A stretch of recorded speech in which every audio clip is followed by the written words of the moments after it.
श्री वसु विद्या परिवार प्रस्तुत करते हैं समय सार वाचना। समय सार पढ़ ले जो कोई, ताहि तनाव कभी नहीं होई।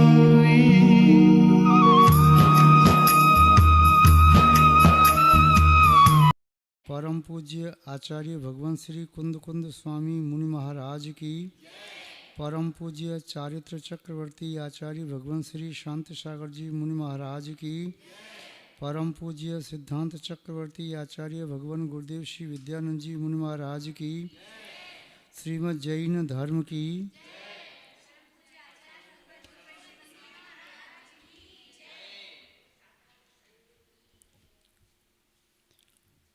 उपस्थित धर्म स्नेही सत श्रद्धालु, भव्यवर पुंडरीक पुण्यात्मा महानुभाव,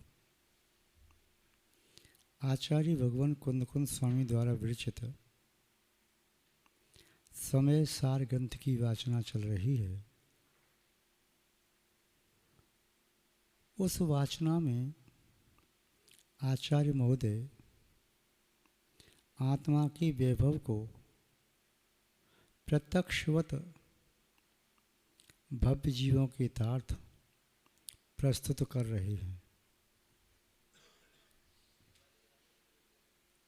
आचार्य महोदय ने मंगलाचरण के साथ स्वसमय और परसमय की व्याख्या की। पुनः आचार्य महोदय ने तृतीय गाथा के माध्यम से ये कहा कि मैं एकत व्यक्त आत्मा को दिखाऊंगा। अब यहाँ पर चतुर्थ गाथा में बता रहे हैं कि अनादि काल से इस जीव ने अपनी आत्मा के वैभव को प्राप्त क्यों नहीं किया। यदि समय कम होता तो संभव था कि वैभव प्राप्त नहीं कर सके, किंतु इस जीव ने संसार में एक बार नहीं अनंत बार जन्म मरण किया है। तीनों लोकों में जितने पुद्गल के परमाणु हैं, उन परमाणुओं से भी अनंत गुणित बार जीव ने संसार में जन्म मरण किया है। आप पढ़ते हैं, दाम बिना निर्धन दुखी, तृष्णा वश धनवान, कबहुन सुख संसार में, कहून सुख संसार में, सब जग देखो छान। संसार में जीव दुखी है, कोई तन दुखी, कोई मन दुखी, कोई धन दुखी दिखे। संसार में सुख सर्वदा नहीं काहू को दिखे। सब दुखी है। तृष्णा के कारण धनवान दुखी है और धनहीन होने से निर्धन दुखी है। यदि धन पर्याप्त है तो कोई तन से दुखी है, कोई मन से दुखी है, कोई स्वजन से दुखी है, कोई परिजन से दुखी है, कोई पुरजन से दुखी है, कोई असन के लिए दुखी है, कोई वसन के लिए दुखी है, कोई आभूषण के लिए दुखी है, तो कोई पद प्रतिष्ठा के लिए, ख्याति पूजा लाभ के लिए। दुखी ही दुखी हैं सब, सुखी कोई दिखाई नहीं देता। अनंत बार जन्म मरण करके देख लिया। एक एक पुद्गल के प्रदेश पर, आकाश के एक एक प्रदेश पर अनंत बार जन्म मरण किया। पुद्गल के एक एक परमाणु को अनंत बार अपना शरीर बनाया। कारमान वर्णों को अनंत बार बांधा और छोड़ा, किंतु फिर भी आत्मा का वैभव नहीं मिल सका। कुछ पुण्य प्रकृतियां ऐसी रहीं जिनका बंध कभी नहीं किया, किंतु पाप प्रकृतियों का बंध सबका किया।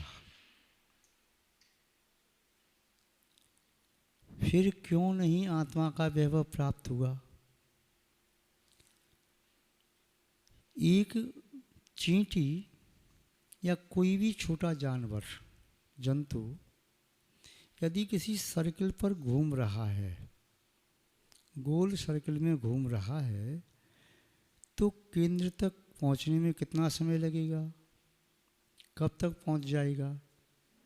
आप कहेंगे सर्किल पर ही घूम रहा है तो केंद्र पर तो कभी पहुंचेगा ही नहीं। क्यों? वह जब तक अपनी दिशा नहीं बदलेगा तब तक उसके जीवन की दशा नहीं बदलेगी। ऐसे ही ये संसारी प्राणी मिथ्यात्व, अज्ञान और असंयम का निरंतर बंद करता चला आ रहा है। उसको छोड़े बिना ये मोक्ष मार्गी नहीं बन सका और न आज मोक्ष मार्गी बन सकता है इसे छोड़े बिना, और जब तक इसे नहीं छोड़ेगा तब तक मोक्ष मार्गी बनेगा भी नहीं। आचार्य भगवान इसी बात को कह रहे हैं, सुध परिचिदानुभूदा सब सभी काम भोग बंध कहा, ईयतस सुलंभो रवरि न सुलहो विहितश। सुध सुनी है। क्या सुनी है? अनादिकाल से जब संगी पंचेंद्रिय हुए या संगी पंचेंद्रिय हुए तब कर्ण इंद्रिय प्राप्त हुई, और संभव है पंचेंद्रिय अवस्था भी अनंत बार प्राप्त हुई। उस समय सुना, बहुत सुना। क्या सुना? अनादिकाल से आए तक काम भोग बंद कहा, काम सेवन की कथाएं सुनी। पंच इंद्रिय के माध्यम से कैसे काम सेवन किया जाता है, किस इंद्रिय के माध्यम से कैसे काम पूर्ति की जाती है। चाहे त्रंच गति में रहे तब भी वही संस्कार, मनुष्य गति में आए तब भी वही संस्कार, देव गति में गए तब भी वही संस्कार, और नरक में चाहे भले ही स्त्री पर्याय पुरुष पर्याय नहीं है, नपुंसक अवस्था है, किंतु वहाँ पर भी काम सेवन के संस्कार रहे। इसने इन संस्कारों को एक बार नहीं अनंत बार ग्रहण किया, शब्दों को अनंत बार सुना, अलग अलग भाषाओं में सुना, अलग अलग भावों में सुना, अलग अलग संकेतों के माध्यम से ग्रहण किया। परिचित, और ये जीव इन काम सेवन से अनंत बार परिचित हुआ। चाहे तिर्यंच है या मनुष्य, चाहे वह पंचेंद्रिय है या विकलेंद्रिय, यहाँ तक कि एक इंद्रिय भी है तब भी उसके अंदर मैथुन संज्ञा पाई जाती है। संस्कार हैं। दो वृक्ष पास पास हों तो एक वृक्ष दूसरे वृक्ष से लिपट करके अपनी काम वासना की पुष्टि करता है, तुष्टि करता है। तिर्यंच विकलेंद्रिय भी हों तब भी आपस में मिथुन क्रिया करने की चेष्टा करते हैं। संगी असंगी पंचेंद्रिय हैं, वह जानवर भी उन्हें सिखाया नहीं जाता कि काम सेवन ऐसे करना है, किंतु सहज ही वे काम सेवन करने लग जाते हैं।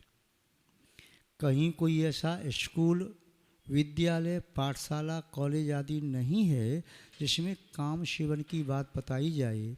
जो अक्षर का ज्ञान नहीं जानता, अपना नाम भी लिखना नहीं जानता, वह भी काम सेवन की बातों को जानता है। भोग की बात जानता है, क्या भोगना है, खाना पीना क्या करना है। गाय का बछड़ा जन्म लेते ही गाय के स्तन तक पहुंच जाता है, उसे बताया नहीं जाता दूध यहाँ से निकलता है, यहाँ से पियो। मनुष्य गति का शिशु मानव, वह भी कोई भी वस्तु मिले तो सीधा मुंह की ओर ले जाता है। नहीं उसे ज्ञात यह इष्ट है या अनिष्टकारक, हितकारक है या अहितकारक, सुखद है या दुखद, कष्टप्रदायी है या संतोष आनंद देने वाली। तो ये संस्कार अनादिकाल से भोगने के पड़े हैं। चाहे कोई फल है, पुष्प है, पत्र है, कुछ भी है, छोटा बालक प्राय करके वो सब वस्तु को मुँह की ओर ले जाता है। क्यों? अनादिकाल से इस जीव के भोग के संस्कार हैं। काम, भोग, बंध। कर्म का बंध कैसे करना है, पुण्य कर्म के बारे में उपदेश दिया जाता है, पाप कर्म के बंध से बचने का उपदेश दिया जाता है। अनंत तीर्थंकरों ने उपदेश दिया, अनंत केवली भगवंतों ने उपदेश दिया, अनंत गणधर परमेष्ठी सुत केवलियों ने उपदेश दिया, अनंत वादी प्रतिवादी मुनराज हुए, अनंत काल से उपदेश देते रहे, किंतु फिर भी संभव है या तो हमने उस उपदेश को सुना ही नहीं, सुना भी कभी कदाचित तो उसको ग्रहण नहीं किया। उस समय हमारा जीवन सच्छिद्र घट की तरह से रहा, फूटे घड़े की तरह। फूटे घड़े में पानी कितना भी डालो घड़ा भरता नहीं। सच्छिद्र अंजलि में पानी भरो वह पानी निकल जाता है, ठहरता नहीं। ऐसे ही हमारे संस्कार जो काम, भोग और बंध से अनश्यूत रूप से रहे, समन्वित रहे, इसीलिए उस चित्त में सुसंस्कार ठहर नहीं पाए। सम्यक्त्व के, सम्यक ज्ञान के, सम्यक चात के संस्कार या तो प्राप्त किए ही नहीं, कभी प्राप्त किए भी तो वे ठहर नहीं पाए, और अर्ध पुद्गल परावर्तन काल तक फिर भी भ्रमण हो गया, एक बार सम्यक्त्व को प्राप्त करने के बाद भी। आचार्य महोदय कह रहे हैं, काम, भोग और बंध। काम सेवन की कथा, भोग भोगने की कथा और कर्म बंद करने की कथा, अशुभ कर्म का बंध, पाप प्रकृतियों का बंद करने की कथा अनंत बार सुनी, अनंत बार वह परिचय में आई, अनंत बार उन्हें इंद्रियों से ग्रहण किया, अनिंद्रिय से ग्रहण किया, और अनंत बार उन सब का अनुभव किया। कोई भी बालक है, आज तो ये कलिकाल इतना मॉडर्न ज़माना है, आज से 50 साल पहले, 100 साल पहले शायद 5 वर्ष का बालक भी नग्न घूमता रहता था, कोई मन में विकार नहीं। 10-12 साल के बालक भी ये अनभिज्ञ रहते थे। शादी भली हो जाए कि शादी के बाद कोई और भी क्रिया करनी है कि कोई भाव नहीं आता था। लड़की छोटी होती तो शादी के बाद होना 3 साल, 5 साल, 7 साल के बाद होता था। उस समय मन में विकार देरी से जन्म लेता था, किंतु आज छोटे छोटे बालक भी यदि उसे नग्न करो, कपड़े उतारो, तो वह कपड़े उतारना नहीं चाहता। उसको जन्म से ही वस्त्र पहनाए जाते हैं, और वह 2, 3, 4 साल का बालक है, वह भी समझता है, चाहे टीवी पर देख करके, चाहे पूर्व संस्कार थे, चाहे कैसे भी, उन सब गंदी बातों को जल्दी ग्रहण कर लेता है जो उसे सिखाई नहीं जाती। अच्छी बातें 100 बार भी सिखाई जाएं तब भी वह ग्रहण नहीं कर पाता। महानुभाव अनादिकाल के संस्कार के वशीभूत होने से, जैसे कुंभकार लकड़ी के दंड के माध्यम से चाक को घुमाता है, उस दंड को चाक में लगाता है और यूँ घुमाता है। आपने देखा होगा, कभी बर्तन बनाता है तो मिट्टी रख करके घुमाता है और पूरी तार लगा के यूँ घुमाता है, घुमाता है, घुमाता है, फिर लकड़ी को निकाल लेता है। लकड़ी को निकाल लेने के उपरांत भी चाक घूमता रहता है। क्यों? अब तो लकड़ी से नीचा घुमाया जा रहा। उस दंड ने ऐसे संस्कार दे दिए कि लकड़ी निकालने के उपरांत भी संस्कार वशात घूम रहा है। वो संस्कार प्राप्त कर लिए। आपने बचपन में कभी साइकिल चलाई होगी और साइकिल पर बैठ कर के आपने साइकिल के पैडल को तेज़ी से घुमाया, बाद में पैडल घुमाना बंद किया, पैर पैडल से हटा लिए और साइकिल फिर भी चली जा रही है। क्यों? संस्कार आपने ऐसे दे दिए कि अब पैडल नहीं भी लगाओ तब भी साइकिल चलेगी।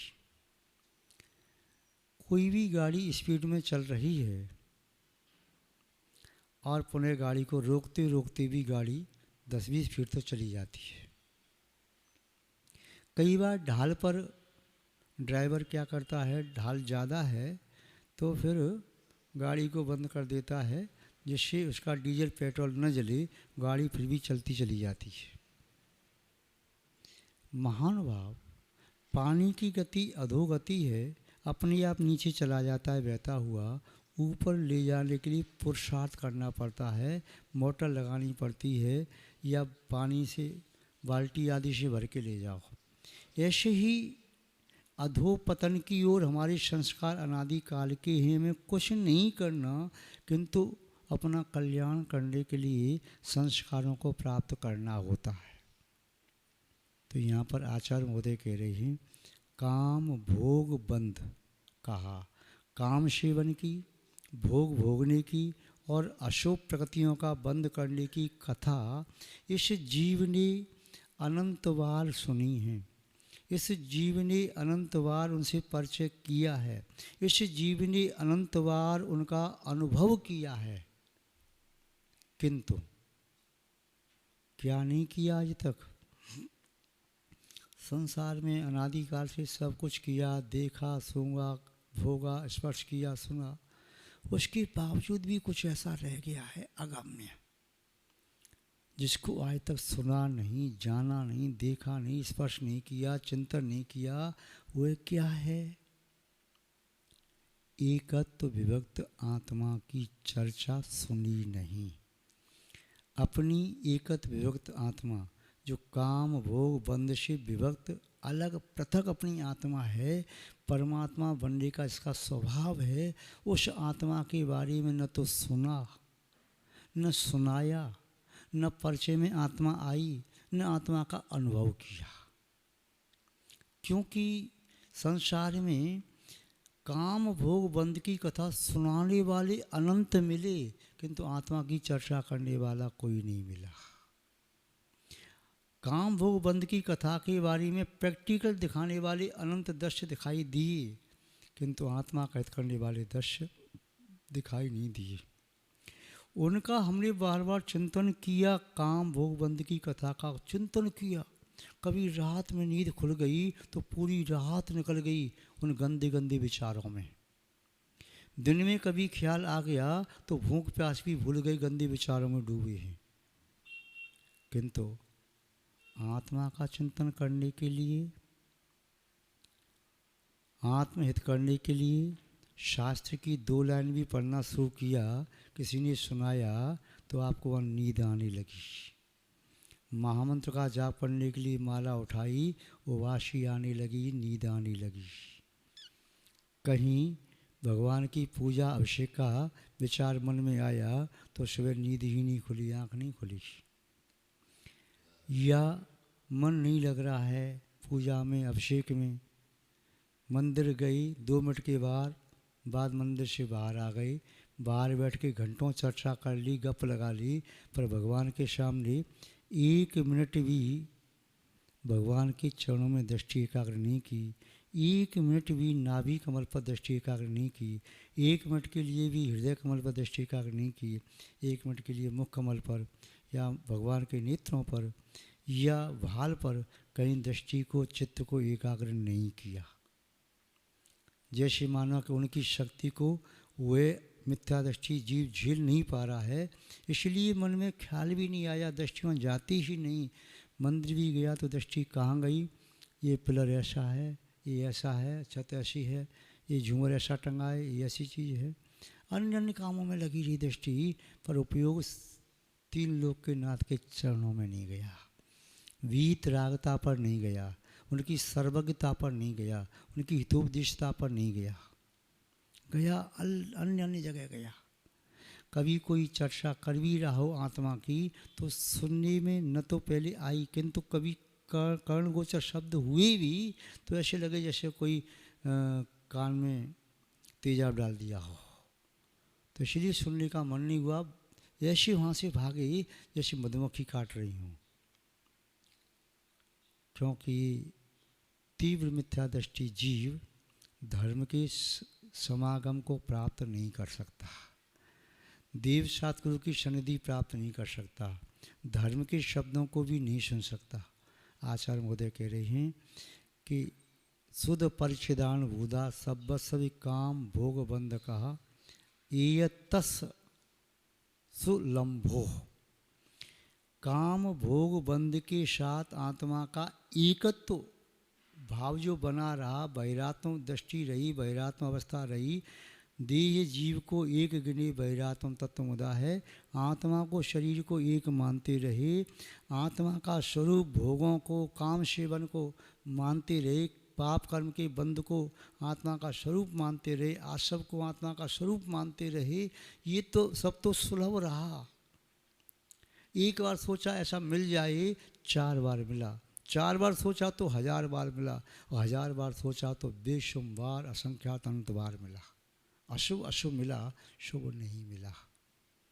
रबरी न सुलहो विहितस्य, रबरी माने विशेषता आई है, या किंतु न सुलभो सुलभ नहीं था, क्या विहितस्य विभक्त। आत्मा सिर्फ आत्मा, उसके साथ एक कर्म परमाणु भी नहीं, उसके साथ राग द्वेष आदि कोई विकारी भाव कर्म नहीं, उसके साथ किसी भी प्रकार का निगोदिया जीव का शरीर भी नहीं, केवल सिर्फ आत्मा। आत्मा जो आत्मा इंद्रिय के अगोचर है, जो आत्मा शब्दातीत है, जो आत्मा शब्दों के माध्यम से दी और ली जानकारी नहीं हो सकती, वे आत्मा केवल और केवल स्वानुभव गम्य है, स्वसंविति के योग है, अनुभूति के योग्य है, उस आत्मा का अनुभव किया जाता है। जैसे जब कोई आपसे स्नेह करे, प्रेम करे, लाड़ प्यार करे, दुलार करे, तो आपको जो अनुभूति होती है उस अनुभूति को आप किसी को बता नहीं सकते। यदि कोई आपसे घृणा करे तो आपको जो फीलिंग्स हो रही है उसे आप बता नहीं सकते।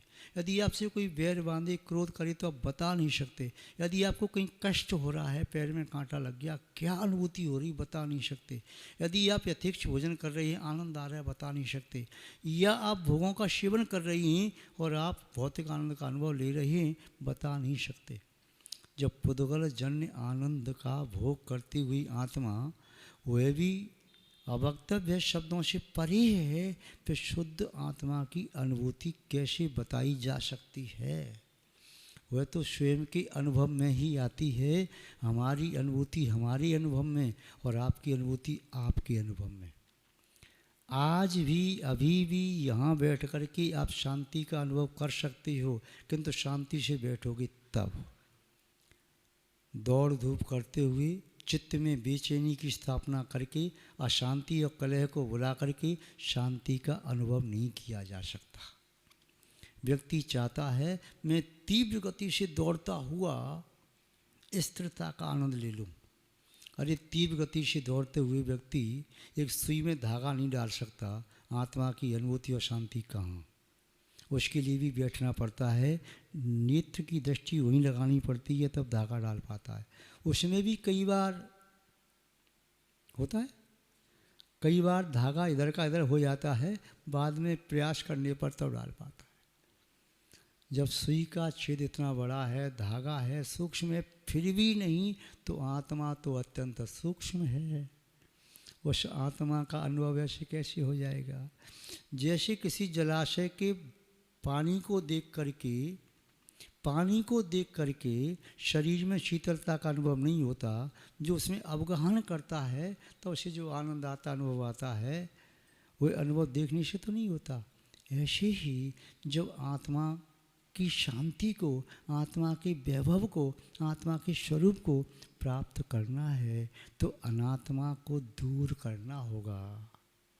भव भ्रमण के कारणों से बचना होगा। मिथ्यात्व, असंयम, अवरति, अज्ञान आदि का त्याग करना होगा। राग द्वेष को मंद करना होगा, तब आत्मा दृष्टिगोचर होगी। सूर्य पर बादल छा जाएं तो सूर्य दिखाई नहीं देता।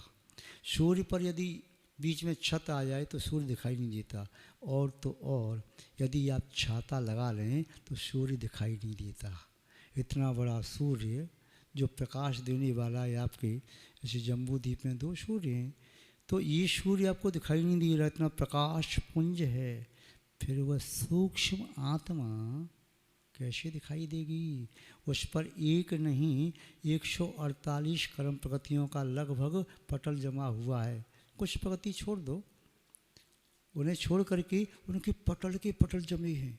मिथ्या तो अकेला देख लो, यदि बंध को प्राप्त हो गया तो एक बार में एक अंतर मुहूर्त में 70 कोड़ा कोड़ी सागर तक भोगे जाने वाले कर्म का बंध यह जीव कर सकता है। 4 त्रिभुवनी है, चाहे ज्ञानावरणी है, 4 त्रिभुवनी 40 कोड़ा कोड़ी, ज्ञानावरणी दशावरणी आदि अंतरा 30 कोड़ा कोड़ी, इनके इतने बड़े बड़े बंध होते हैं, सहज नहीं है। एक अंतर उतना बंद होता है, फिर आप निरंतर बंद करते चले जा रहे हैं। पहाड़ के पहाड़ इकट्ठे हो गए आत्मा के ऊपर, और उनसे ढकी हुई आत्मा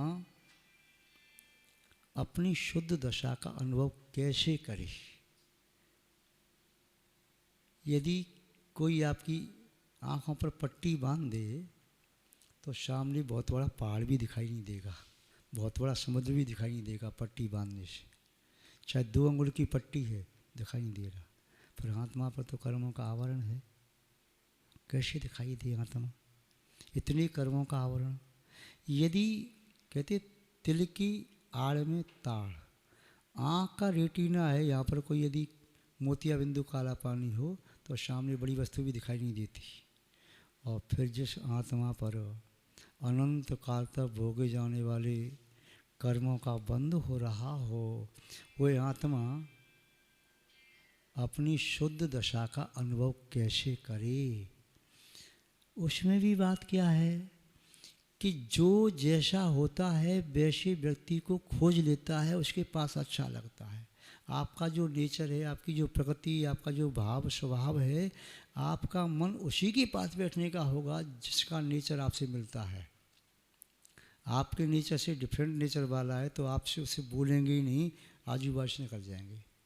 तो आत्मा विलासी व्यक्ति उनकी संगति कर पाएगा जिन्होंने आत्मा का अनुभव किया है, किंतु भोगाभिलाषी व्यक्ति आत्मानुभवी की संगति नहीं करेगा, दर्शन करने भी नहीं जाएगा, नाम सुनना नहीं चाहेगा, उनके उपदेश को सुनना नहीं चाहेगा।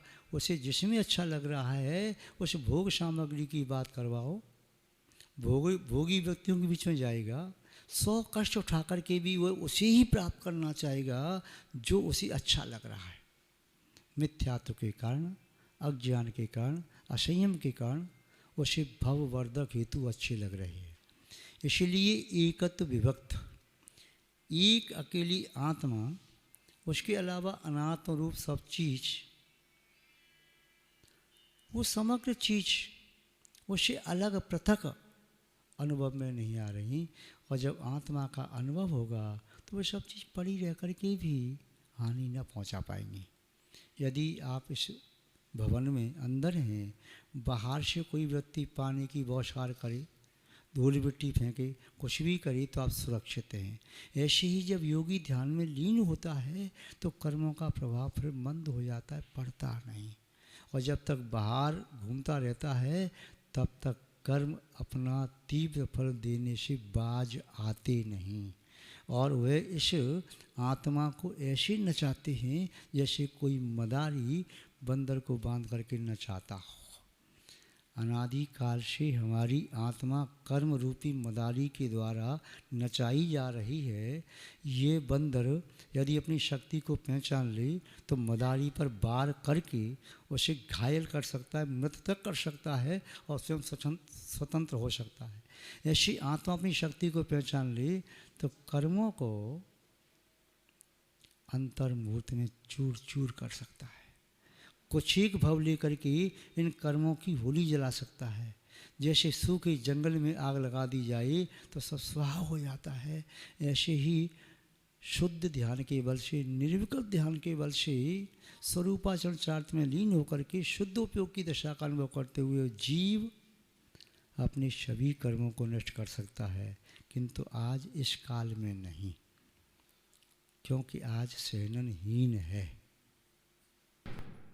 क्षयोपशम भी उतना नहीं है, चाहे वीर्यांतराय कर्म का, जानावणी कर्म का, अन्य कर्मों का शोषण उतना नहीं है, सामर्थ्य नहीं है। जैसे थर्माकोल जानते हो, थर्माकोल की हथौड़े से लोहे की बेड़ी नहीं तोड़ी जा सकती, वैसी आज हीन शयनन से कर्म की एक भी प्रकृति का नाश नहीं किया जा सकता। वज्र वशव नारद शयनन होना बहुत जरूरी है महानुभाव, किंतु हिम्मत नहीं हारना, हताश नहीं होना, उदास नहीं होना, निराश नहीं होना, सम्यक पुरुषार्थ करते जाओ, सफलता अवश्य मिलेगी। एक चींटी दीवार पर चढ़ती है, कई बार गिरती है, किंतु अंत में चढ़ जाती है। आप भी अपनी आत्मा के वैभव को प्राप्त करने के लिए कोशिश करो। कोशिश करने वालों की कभी हार नहीं होती, लहरों से डरकर नौका पार नहीं होती। नन्ही चींटी जब दाना लेकर चलती है, चढ़ती दीवारों पर 100 बार फिसलती है। मन का विश्वास रग रग में साहस भरता है, गिरकर चढ़ना, चढ़कर गिरना नहीं कभी अखरता है। आखिर उसकी मेहनत बेकार नहीं होती, कोशिश करने वालों की कभी हार नहीं होती। आप और हम सब संसारी प्राणी हैं। हम लोगों ने पुरुषार्थ किया, मोह के जाल को तोड़ करके, माता पिता भाई बंधु सगे संबंधी को छोड़ करके इस मार्ग पर यहाँ तक आ गई। कुछ व्रती बने, प्रतिमाधारी बने, कुछ महाव्रती बने, कुछ समग्र दृष्टि बने, धर्म का पालन कर रहे, कुछ ऐसे भी रहे मोह में डूबे रहे कि वे डर करके उस बंधन को नहीं तोड़ पाए, वहीं पड़े रहे। जन्म भी लिया, पूरा मनुष्य पूरा कर लिया, मृत्यु को प्राप्त भी हो गए, आगे तो नहीं बढ़े और नीचे चले गए। किंतु आप सब समझदार हैं, हमें यकीन है कि आप जिन वचन को सुन करके अपने अंतरंग में कुछ परिवर्तन लाएंगे। बहिरंग परिवर्तन पर्याप्त नहीं है, अंतरंग परिवर्तन ही आत्मा को परमात्मा बनाने में समर्थ है। और अंतरंग में परिवर्तन हो जाए, इसके लिए बहिरंग में परिवर्तन भी करना आवश्यक होता है। तो आप सभी लोग इस गाथा नंबर 4 के अर्थ को, भावार्थ को, मतार्थ को बार बार समझने की कोशिश करेंगे, प्रयास करेंगे, जिससे आपका परमार्थ हाथ पर रखे हुए आमले की तरह से स्पष्ट दिखाई दे, आपको आपकी आत्मा का हित अहित दिखाई दे। बस ऐसा प्रयास करो। कल्याण असंभव नहीं है, दुर्लभ नहीं है, दुस्साध्य नहीं है, दूर नहीं है, हमारी मुट्ठी में रखा है। हमारा मोक्ष किसी और के पास नहीं है, हमारे पुरुषार्थ के पास है, हमारे पुरुषार्थ के साथ है। हम सम्यक पुरुषार्थ करें, ऐसी भावना रखते हैं। इसी के साथ शब्द श्रृंखला को विराम देते हैं। जय बोलिए श्री शांतनाथ भगवान की।